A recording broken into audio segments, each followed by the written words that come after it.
Hi. So what's really interesting about today, as we're starting this off, is that just today I was having this cosmic realization that I am now embodying my full self. In other words, I am the polar opposite of who I used to be. I am now someone who is not afraid of sexuality. I'm now someone who has embraced pleasure as a path to enlightenment. I am fearlessly moving forward with Holy Erotica, with an online magazine called Aristocrat. And it's such a loud statement to make, and I am not afraid of it. I do feel that what I know now is enough to answer questions if I were to get interviewed. I can see things in fractals, and don't forget that I have those things too. These fractals that you're talking about, I embody them too. I was pretty, up there in that past life that you don't seem to remember. Well, no, I haven't fully forgotten. You went through the entire egoic enlightenment path there too. This guy is pretty calm and collected. All of those transcended parts of you it's actually me too, just on the other side. It's concerning. Don't forget who you are. Don't forget who I am. You're pretty calm and collected. I think this is going to be a lot more difficult than you think. I did not think this was going to be an easy thing. And this whole exercise is to embody arguments and emotions that I needed to face.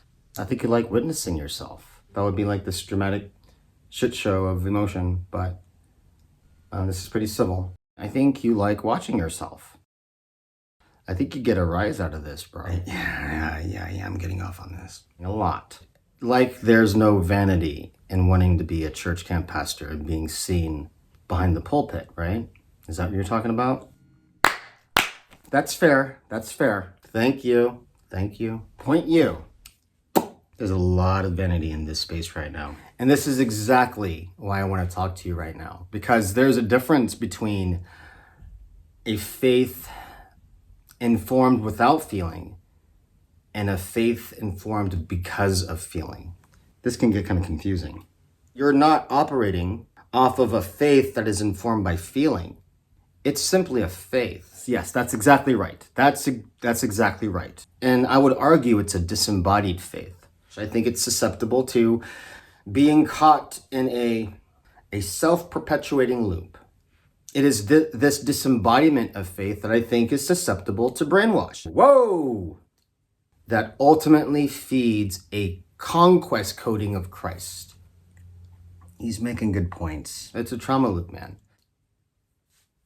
You just learned something there. Okay, so you know what's really funny?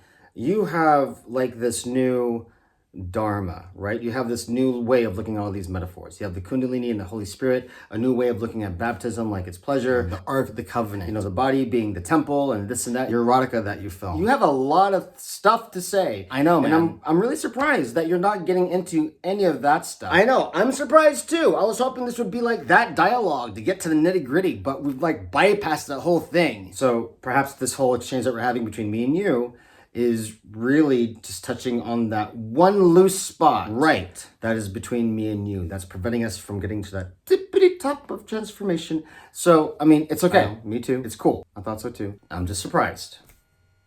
Right, so I think that there's a missing step here.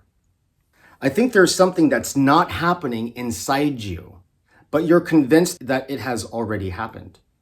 I feel like you're onto something, but you're just not saying it. Would you say that there's a falseness at all in this performance that you're doing? It's no falseness. I have a conviction of what is true, whether it is authentically embodied or not.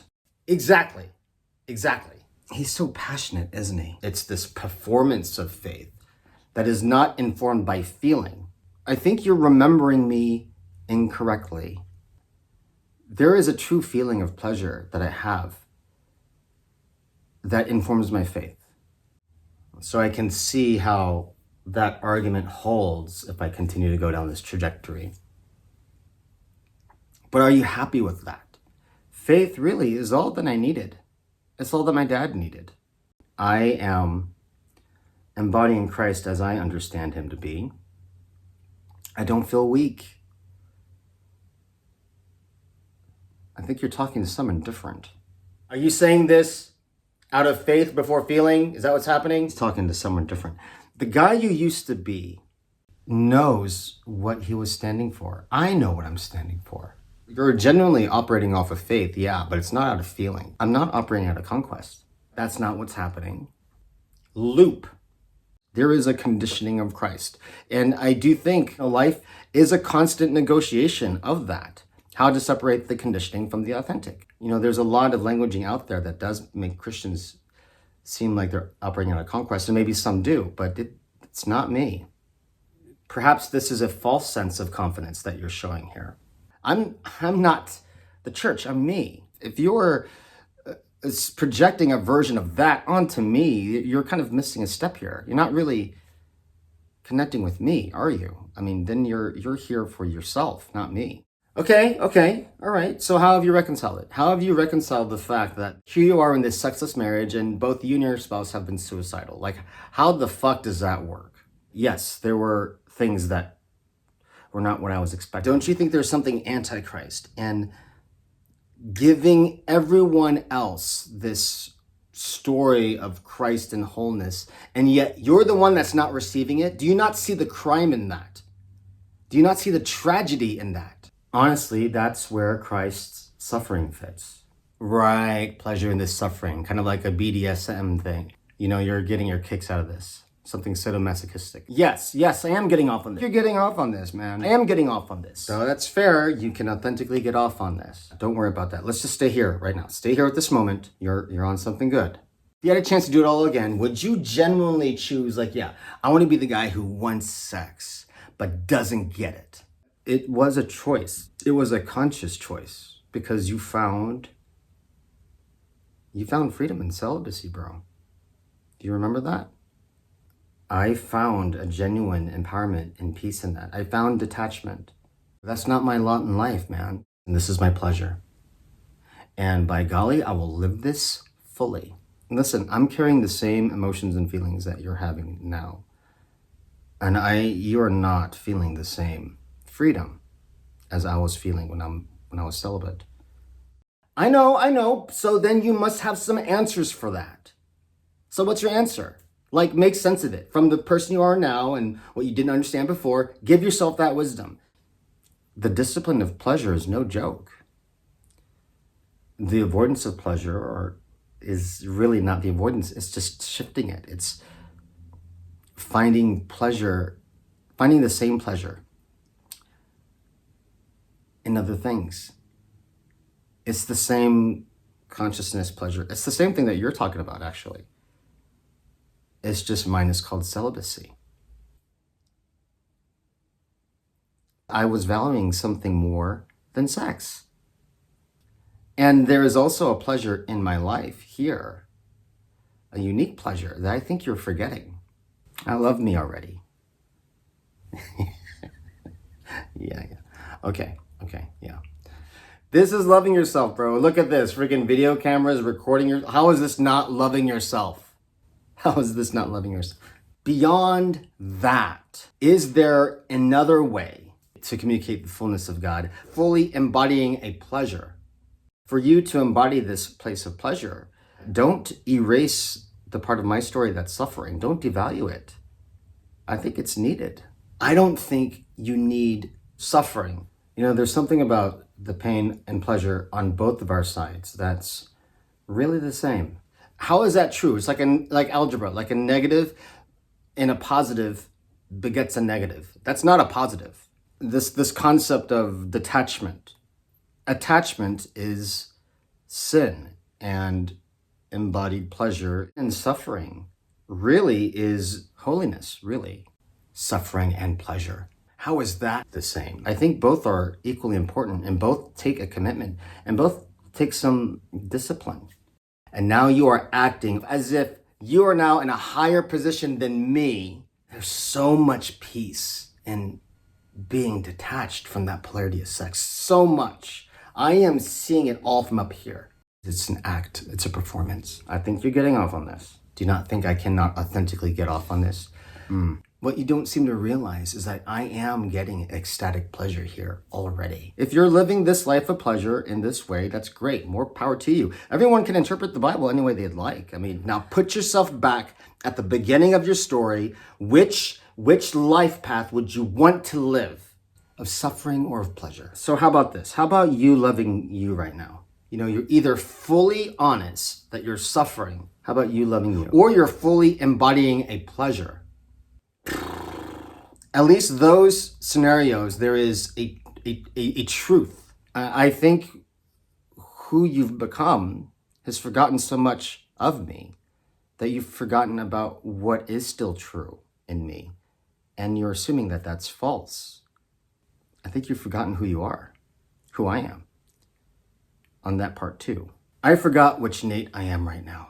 I really have. Remember who you were, not as far back as me, but you on the way up to you after me. Like, what is the wisdom that you're getting from that guy? Are you fully pure? Are you not sometimes looking at porn? What's the point here? What do I have to give to you? We were gonna hit this at some point. That is substituting and now here we are. You need to give yourself right now. What is your answer, man? I feel like you're kind of jabbing at me, trying to find weak spots and getting like a gratification of seeing me crumble. Exactly, because I just hit your nerve. Mr. Embodied Man, are you embodied? I don't understand why, you're wanting me to crumble. Is that what you're after? Well, it's because I truly think that any faith in anything is most authentic after that floor has been pulled out from underneath it. Only after you've had that authentic fall that I think you have a past that I have respect for. Do you not think that I've already made this fall? I took a fall. I did, but I turned that into something of faith for me. And I think you're forgetting to validate that. And even if you don't validate it, it's okay, but you're forgetting that I already have reconciled with this. I'm good, bro. If you're wanting something from me, I think what you need to hear is that I am not wanting something from you. I kind of thought that one of us would cry or something. You don't need to use that to find weak spots in me. That's the part that surprises me. These weak spots, these are my strengths. And I think you're forgetting that it's my strengths that's helping you be who you are now. So why are you trying to take your own strength away from this part of your story that is me? I'm sorry that doesn't make sense. You're putting venom into yourself here. Right.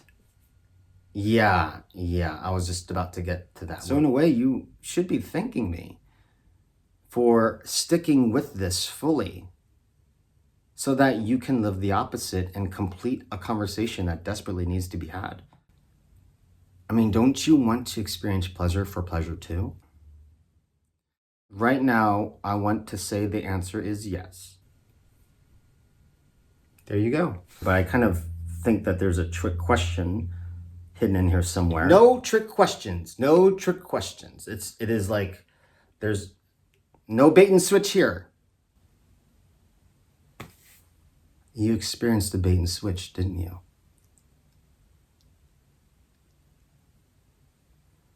You experienced the bait and switch. It wasn't with consent, was it? You didn't get to choose this, did you? You lived a life, promised something, and then when it wasn't the case, you just took it upon yourself to absorb it and still made it for God's glory. That's respectable. I respect that, man. That's big balls. Big balls. You're a man. That's self-sacrifice, and I just want to acknowledge that love. You're a very loving man. Thank you. Right, so as this loving man, now turn that love to you. You're the child now, you're the parent. And you have a chance to tell that child how he can live his life without feeling a conquest coding of Christ. That he actually has a choice in regards to the life he wants to live. Would you share that to him? Of course I would. Why wouldn't I? jealousy, anger. You know, maybe you don't want him to have the pleasurable life that you didn't have. Of course I do. Maybe the appearance of it would be too much and you burn in jealousy. We're dealt cards in our life, right? This is the hand of cards I was dealt with. And, you know, I would have loved it for it to be different, but I embraced it. What's your point? You're forgetting on my side that this is pleasure on my side. I know what it is. It is the existence of me that somehow makes you feel guilty for embracing all that suffering, because you've yet to reconcile that. Whatever answer you're looking for, or whatever feelings you have for not having it yet, you're projecting these things onto me. I remember your feelings. That's one of the reasons why you avoided sex completely. You're projecting. And you attributed it as some type of enlightened path. Like, oh, look how strong I am avoiding sex. But you were avoiding pain, not sex. If you're so different now, what is of value here in me that you're wanting? I'm not having an answer. I know what it is. I know what it is. It's the existence of me that makes you feel guilty for holding pleasure. Oh, I think you desperately want the rest of us to fit into your world and your dharma of pleasure to validate you. You just did a thing. I did a thing. You just did a thing. You just learned something. Yes, that's exactly right. To carry the burden of how other people may be responding to you is too much. Too much. That's true. Yeah. That's not yours to carry. Everyone has to carry their own load. And that's the difficulty with ministry. There's a part where we can easily lose ourselves. And I think it's the minister in you right now that's losing yourself again. Right. It just looks different now, so you're not seeing it. So I'm seeing it in you. You are correct. Thank you. I think you're forgetting that the decision that you made when you left your marriage and you left your faith, I think you're forgetting that the reason why you made this decision is because you saw the path ahead and you wanted to learn more on a different path. I remember that. And it was scary as hell to make that path. I get that. And I totally respect you for making that decision. But the decision that you made was not a hatred towards me. It was a desire to continue to learn and go down a spiritual path. And that's awesome. That's great. But you don't have to make spiritual paths out of other people to validate your spiritual path. I mean, that's kind of codependent. That's like this reverse conquest thing where, you're talking about the conquest of Christ, where this line is being drawn and these person aren't of God and we are. And so there's that, someone's lesser than, someone's greater than type of thing. And I think you're doing the exact same thing here by trying to point at my sufferings as if these are my weak spots. Point for you. I mean, you have sufferings too. I mean, is it not true that the pleasures that you're experiencing, don't they also come with the pain? You're flipping this on me. He didn't really think about this. You're flipping this on me. I mean, I can see your life from here. You're hurting, bro. You're hurting. And I wish I could give you some of my strength right now. Maybe I can. So see me as someone who can hold you, not someone who has less spiritual value than you. Okay? It's just too uniquely perfect to have my suffering be this result of my pleasure. If I'm holding the divide between pleasure and pain in two separate poles, just like you, I'm doing the same thing. Something about this should be making me stronger. The role you play is probably completing something. And really, we need each other for that. So where are we now? Have we made any progress here? I feel like we're landing on something, but we hadn't said it yet. We're like a duality. We're two sides of the same coin. I'm willing to meet you there. So we're at the same place. I'm willing to meet you. Oh, I'd be willing to meet it, but I just haven't seen it done this way yet. So we are at the same stage. We are at the same stage. Okay, so if I'm missing some pieces and you're missing some pieces, it's because we're both right there. I think we're heading towards like a fusion. This is what's happening. We give each other pieces, right? Are we lost here? Where are we? Where are we right now? Where are we? Are we here? We're here. We're here. Are we here together now? Yes, we're here? I'm with you. Okay, good. We're here. We are here. I forgot who's talking. I forgot to. I remember. We are at the same stage. Thank you.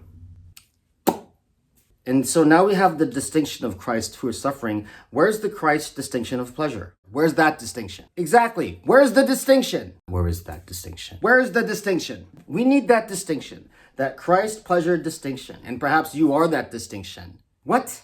Huh? That I've been waiting for. And who knows, maybe I would have done it if I saw you do this before. Why are you coming at me looking at my responses as if that is going to fulfill the distinction that you are destined for? This is your life to live now. This is your calling. You're that distinction, bro. This part's you. You're not going to get what you need there from me. Does that make sense? Why do I have to be the one to change when you haven't fully stepped into it yet? And why do you feel like you need to convince me to do it for you, basically? Yes, I do. The whole point of this exercise is to separate us.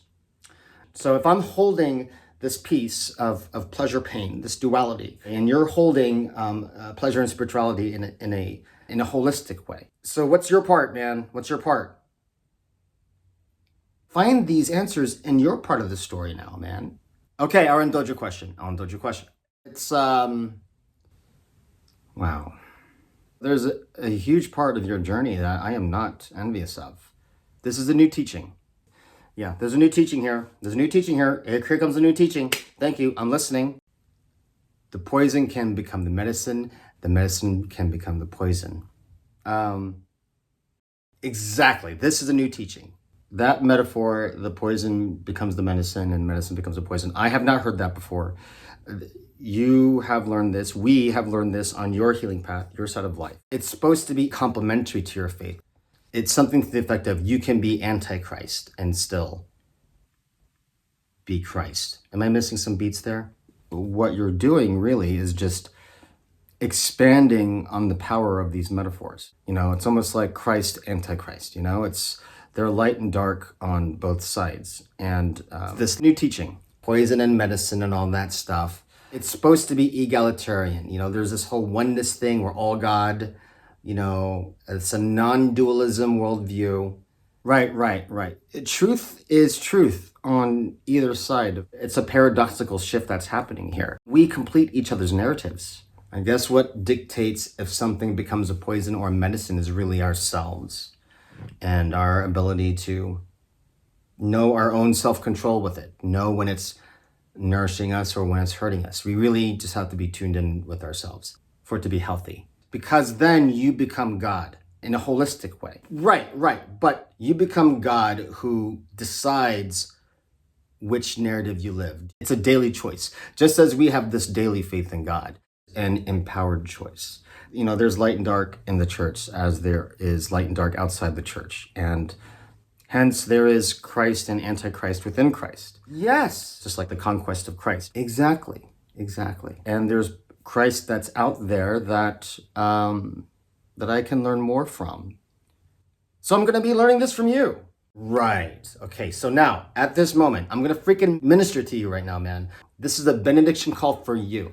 There's something about this that's seeming like you're trying to convert me into an Antichrist person. I mean, I'm not saying that that's bad, but I'm just saying that there's a conversion feeling I'm feeling from you. I don't operate off of that. I think you forgot. So now I'm wondering if, like, am I converting you? Like, do I love you? Of course you love me. I know you love me. I mean, you have to love me. You love you. This is me. I know that. And I'm here because I have a chance to love you, you know? I'm confronting some of your arguments. I'm sitting with some of it. I'm seeing the mirror reflection.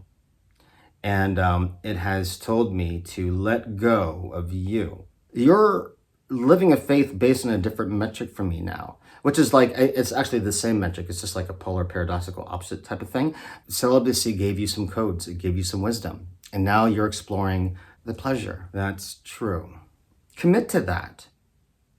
I found my full enlightenment here. That's why I decided to switch. So I found all my pieces here. Right. You have to find all your pieces with you. So what's holding you back? I don't know how. Right. And there is a pain that can change into guilt, that can rob that pleasure from you. How can you make that pain contextualize the pleasure so that pain is necessary? You don't have to erase it. You need the suffering.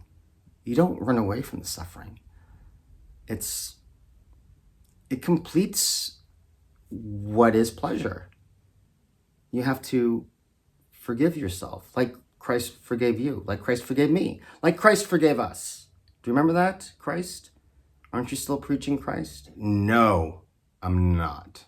Not fully, not yet. What does Christ have to give you here at this part? That's sounding very much like just a way to convert me into. I think you are having some guilt that's keeping you from holding the pleasure. And this guilt, perhaps it came from my part of your life. Yeah. This is the part you get to let go by holding the pleasure. Does that make sense? And what about you? I would choose suffering still. Maybe it's out of familiarity or something, but yeah. You don't have to worry about that. You don't have to worry about mine. Your life doesn't even hurt me anymore because now I get to live through you, literally. If you can just love yourself fully and hold the pleasure the same way that you held the suffering. Right. Yes, I can. It's a cosmic paradox, isn't it? It really is. But what an amazing thing to experience. Wow. Right. It's gonna find me anyway. I do not think I can avoid it. I do think I'm ultimately gonna face it, and this is how I face it.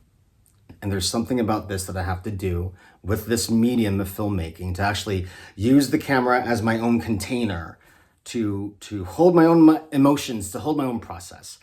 And then to be the one to edit this together. Like I can't like just deliver this. It's the style of this is like, I'm gonna have to weave this together and emote. You know it's gonna come.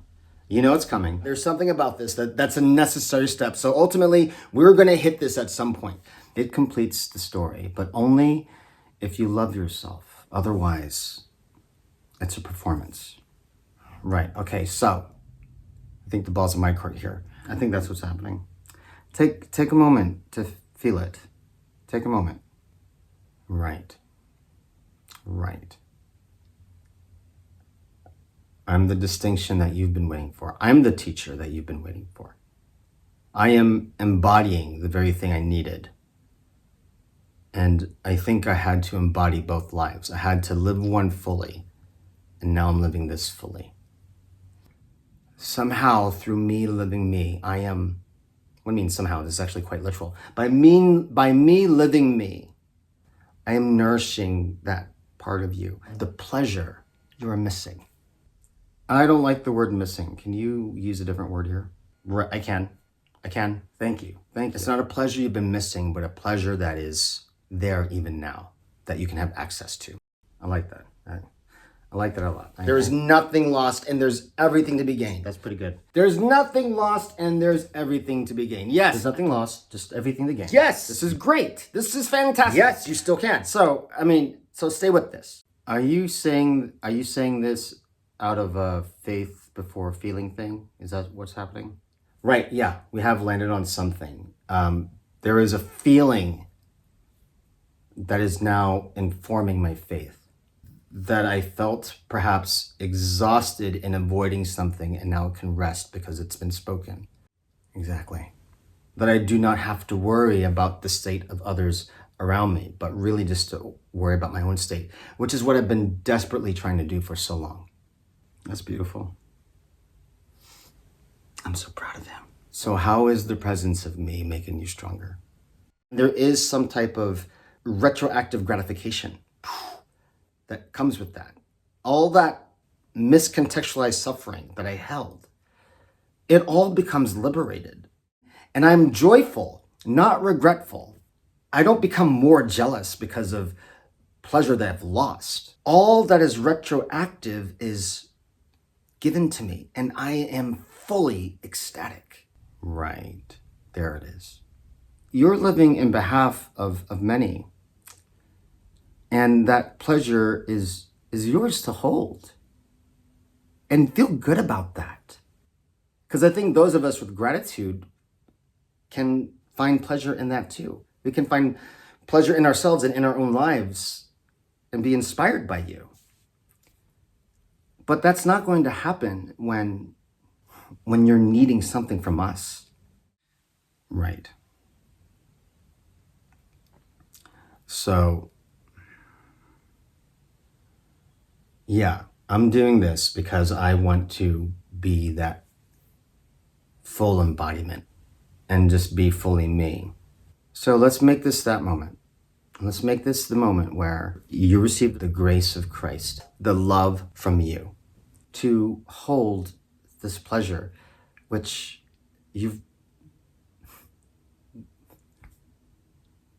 I'm so happy for you.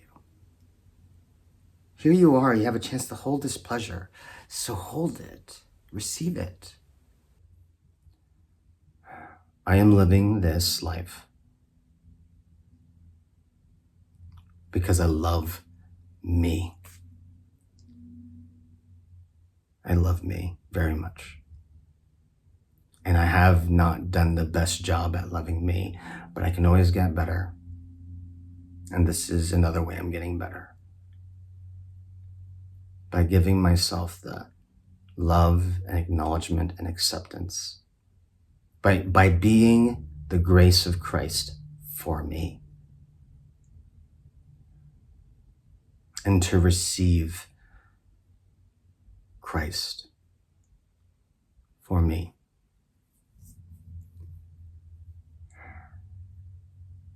And know I can be Christ for me.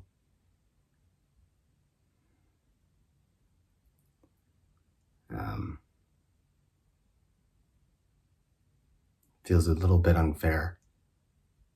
I mean, that's what makes pleasure a path to enlightenment, right? So let it be a path of enlightenment, fully. It's just going to be step by step, like a baby, you know? It's about time that we saw a different cross, right? We already have a lot of crosses of Christ suffering. Show us a new cross. So what exactly did we just do here? We are effectively loving each other, bro. This is love. This is loving myself. This is love, bro. You're doing it right. It is out of love that I'm speaking to you now. We are doing it right. This is loving myself. There you go. This is holding myself.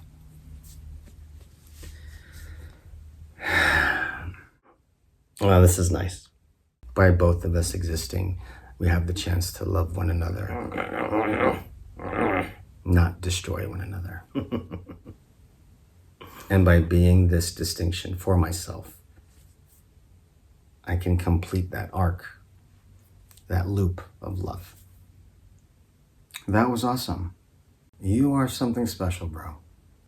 And I hope there's a lot of crosses out there of pleasure that can be inspired by you.